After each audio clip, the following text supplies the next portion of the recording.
maybe with paid search, we could just do like brand and regional and maybe a, Toyota ad or a Ford certified pre-owned, and we'd be all good, right?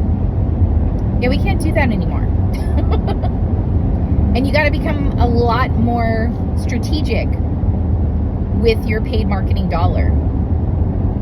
So what do I mean by that? If you have a store I'm going to take 2 areas in Arizona that I know struggle with this particular, with one particular model. So if you're in Queen Creek or Apache Junction in Arizona, you're not going to be selling a whole ton of EVs. You know why? There are 4 public EV chargers in Apache Junction and 5 in Queen Creek. Now let me give you some relative information. There's 247 public EV chargers in the city of Gilbert. There's 300 in Chandler. I think there's 341 in Scottsdale. And I think there's a little over 200 in Tempe. So just so you have some scale as to what that means. So if you're a dealership, a new vehicle OEM certified dealership in the cities of Queen Creek and Apache Junction, you should not be targeting your backyard for EV sales because you're going to struggle. So if you cannot turn down the EV vehicles that the manufacturer is sending you, you really need to be targeting the areas where EVs are being sold. Which are those areas in our example, those areas around us? Chandler, Gilbert, Tempe, Scottsdale, hell, even Mesa has, I think, 141, if I'm not mistaken. Anyway, so, and the same goes for other models of vehicles. You have such a wealth of information in your DMS. Where did you sell all the trucks to? Where did you sell all the EVs to? You can look at that information and you can compile kind of like a bullseye map almost.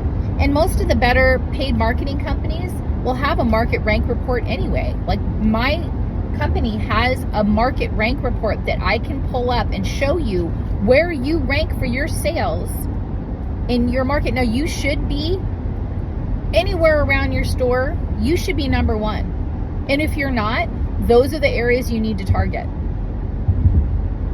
So work with your paid agency and say, hey, look, I'm not number 1 in this little area over here, which is about 5 miles away from my dealership, but I fight over that area with another dealership that's 10 miles away. And then your paid marketing company, your rep, should be able to come up with a plan for you to actually target those specific areas. So the days of letting it ride or set it and forget it with regards to paid marketing, those are over. You have to go, you can't generate market interest, but what you can do is you can be where the market interest is being found. So pay attention, and you can go on PlugShare, what's the other one? Charge America. There's quite a few different EV websites. PlugShare has decent information. I haven't found it to be 100% accurate, but I found it to be decent information when compared to other EV sites.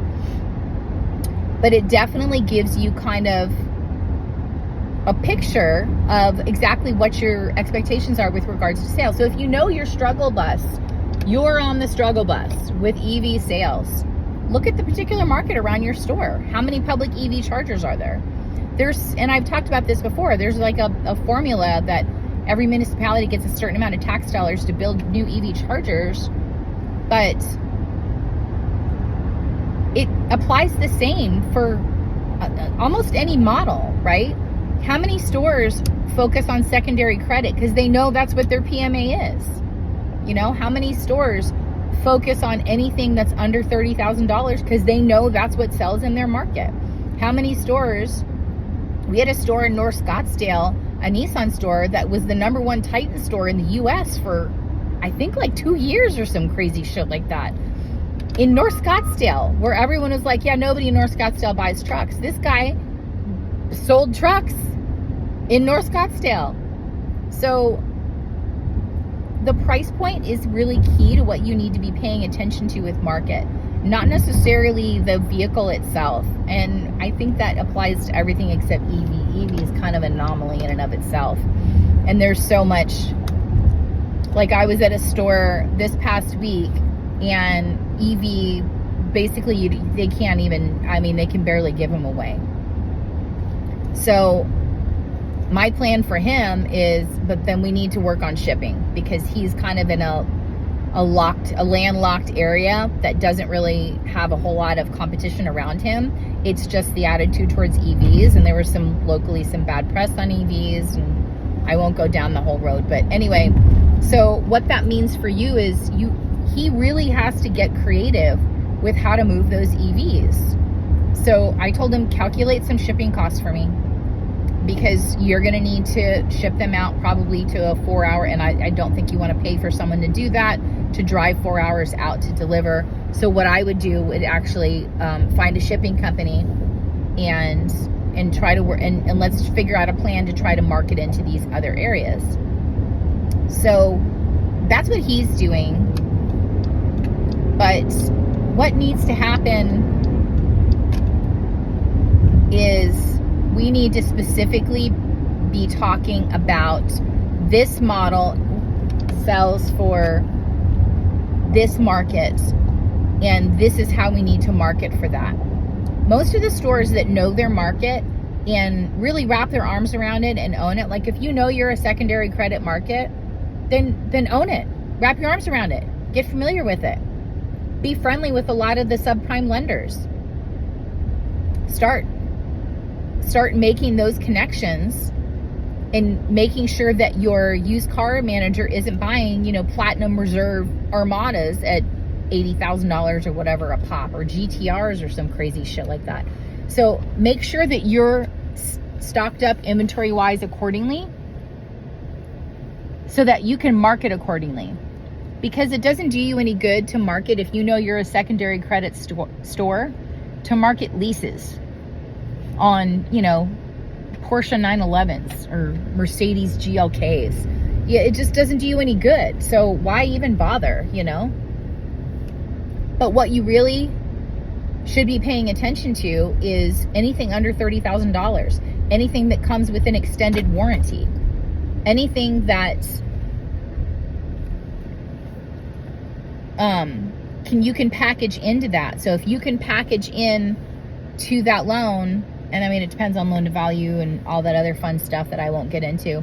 If you can package into that plan the maintenance for the vehicle, at least a couple of oil changes, maybe a tire rotation, if you can package into that plan an extended warranty, a certified pre-owned status, because they're gonna have to spend at least 2.5 years in that car, 3 years in that car. I had one store who he actually, if he couldn't get your contract bought, and he did pre-approvals, like you submit your credit app online or you call and submit all your information, but if he couldn't get you approved, he actually set you up with a credit repair company. So how that worked is the credit repair company then took over and helped that particular customer out to repair their credit if they wanted to. If they didn't, that's their prerogative. Gave them the number and contact information for the credit repair agency, and in turn, when they can actually afford the car, like when their credit got to a point where yes, they can make payments on a car and it's all good, the credit repair company would actually refer them back to the dealership. So they had kind of a nice symbiotic relationship going that really worked out well for both parties. So by doing that, not only did he increase the loyalty and the ROI for the store as far as long-term customers, but he also helped these people out. They're never going to forget this person. Oh, we couldn't get you financed, get the hell out of here. Instead of saying that, they said, hey, we can't do this right now, but I'm going to hook you up with someone who in 8 months, a year, maybe even 6 months, we can help you out again. So work with your PMA, own it, wrap your arms around it, and try to help people long-term, and you'll get customers long-term. That's all I got for this week. Thanks for watching. Bye.